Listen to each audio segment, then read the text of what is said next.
को संबोधित किया है, लोग यहाँ पर जुड़े हैं, क्या कहना चाहेंगे? आपकी जवाबदेही क्या होगी जब आपको लोग यहाँ से चुनकर भेजेंगे?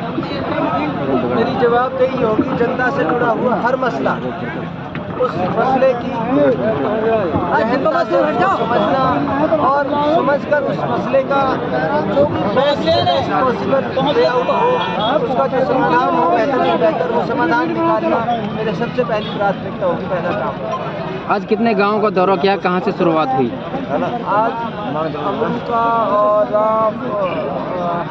अबेपुर ऐसे करके डांसपुर, रायबका ऐसे करके 10-15 गांव हो चुके हैं, अभी 10-12 गांव और हैं जो हमें करना है। लगातार जनसंपर्क जारी है, किस तरह से जनता का सहयोग मिल रहा है? वो आप देख रहे हो, लोगों का प्यार, लोगों का जिस तरह का सैलाब बढ़ रहा है, जन सैलाब, उससे दोनों पार्टियां घबराई हुई हैं। दोनों पार्टियों ने जिन लोगों को भेजा है यहाँ, वो पूरी तरह नाकाम साबित हो गए हैं, पूरी तरह नकार दिया है जनता ने उनको 100 के 100%। और मैंने पहले भी कहा, फिर कह रहा हूँ, दोनों में अब तो गठजोड़ चल रहा है, दोनों में साजिश चल रही है, नूरा कुश्ती चल रही है कि दोनों मिलकर चुनाव लड़ रहे हैं। कांग्रेस पार्टी का उम्मीदवार अपने परिवार के लोगों को और अपने निजी लोगों को बीजेपी में शामिल कर रहा है, उसकी हर संभव कोशिश है कि मुख्तार को किसी भी हाल में रोका जाए। उनको बताना चाहता हूँ आपको मीडिया के माध्यम से, इलाके के लोग, बच्चा बच्चा इस क्रांति में शामिल हो चुका है। आपकी साजिश है, इस क्रांति को, इस आंदोलन को रोक नहीं सकती। एक गांव में आप कह रहे थे कि मंत्री का जिक्र ही ना करें, क्या इतनी कमजोर हो गए या फिर आपका इसको आत्मविश्वास या फिर ये आप मीडिया के साथी हैं, आप सर्वे करा लीजिए। आज 5% लोग भी उनके पास नहीं है, गाँवों में घुसने तक की हिम्मत नहीं है, गाँवों में बैठने के लिए जगह नहीं है।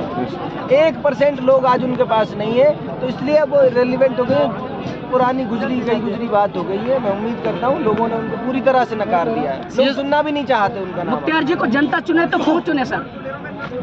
जनता तो चुन चुकी है मुख्तार जी को, क्यों चुना है ये जनता से पूछे कि साहब लगातार जनता बेहतर बता सकती है कि उन्होंने मुख्तार को क्यों। साहब लगातार आपका जनसंपर्क कार्यक्रम, रैलियां बस्तर जारी है, आपने कहा भी है चुनाव आयोग कह रहा है कि कहाँ से पैसा आ रहा है, क्या कहेंगे इसको लेकर? पैसा कहाँ से आ रहा है? इतना मैंने कहा ना, अभी जिस तरह से लोगों से मैं संवाद करता हूँ, लोग इसको अपना काम समझते हैं और लोग ईमानदारी से बात यह है, अपना खुद का पैसा खर्च करके इन तमाम कार्यक्रमों, तमाम आयोजनों में आते हैं। लोगों को इस पूरी आंदोलन के अंदर सबसे महत्वपूर्ण चीज़ जो महसूस हुई, लोग अपना काम समझकर इसमें इस तरह जुड़ गए हैं कि मुख्तार चुनाव नहीं लड़ रहा, वो खुद चुनाव लड़ रहे हैं। वरना तो ये लोग जिस तरह से 12-12, 15-15 किलोमीटर पैदल चल के आ रहे हैं, ये साधारण बात नहीं है, ये असाधारण बात है। ये आंदोलन और क्रांति के लोग ही हो सकते हैं जो ये सब कर रहे हैं। गांव में दौरा चल रहा है, किस तरह की समस्याएं निकल के आ रही हैं? तमाम तरह की समस्याएं हैं सर, बदहाली है इलाके में, कोई काम ही ऐसा नहीं है जो ढंग का हुआ हो।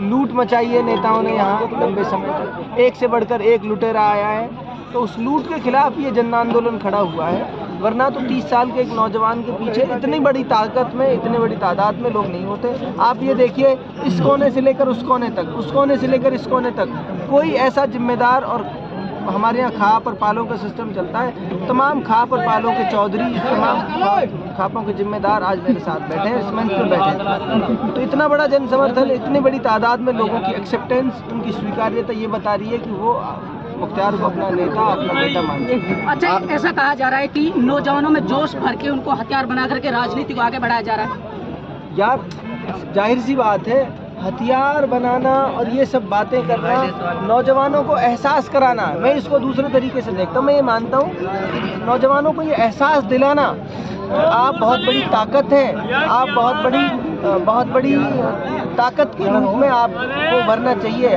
आप बहुत कुछ कर सकते हो, उनको ये एहसास दिलाना, उनको उनके अधिकारों का पता होना और उनके दायित्वों का पता होना बहुत ज़रूरी है। अब नौजवानों को अपने अधिकारों का पता चल गया है, उनको लोकतंत्र की ताकत का पता चल गया है, इसलिए वो बड़ी तादाद में सामने आ गए। कामा कुश्ती दंगल के नाम से मशहूर है कामा, लेकिन चुनावी दंगल की हम बात करें, 2 महिलाएं हैं, उनके सामने एक नौजवान है, क्या उनको टक्कर दे पाएंगे महिलाओं को? नौजवान देखो, महिला और पुरुषों की बात नहीं है, बात उम्मीदवारों की है।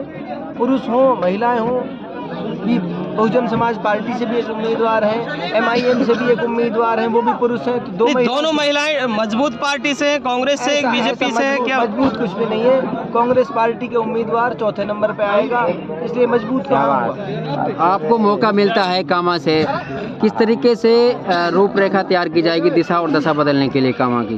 देखो, जैसे मैंने मंच से भी कहा, हमारी अभी से टीम हर गांव की अलग समस्याएं हैं, हर गांव के अलग मसले और मुद्दे हैं। उन मुद्दों को, उन मसलों को ढूंढने के लिए गांव बेसिस पर मैनिफेस्टो तैयार कर रहे हैं हम।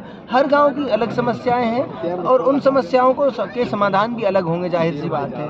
तो हर गांव की समस्या को पता करने के लिए उसके पॉसिबल आउटकम ढूंढे जा रहे हैं कि हर गांव की कैसे कैसे समस्याएं, क्या उनके समाधान हो सकते हैं। इसलिए हमारी टीम अभी से काम कर रही है, लोगों के बीच जाकर बहुत सीक्रेट तरीके से लोगों की समस्याएं जान रही है और ये पता करने की कोशिश करते हैं कि लोग चाहते क्या है, हमसे क्या उम्मीदें रहेंगी। जैसे अभी मात्र 10 से 15 दिन में विधानसभा का रिजल्ट आ जाएगा, 15 दिन बाद हमारा काम शुरू हो जाएगा। तो अब हमारे पास समय नहीं है कि हम प्लानिंग करें, जिस तरह की लोगों की उम्मीद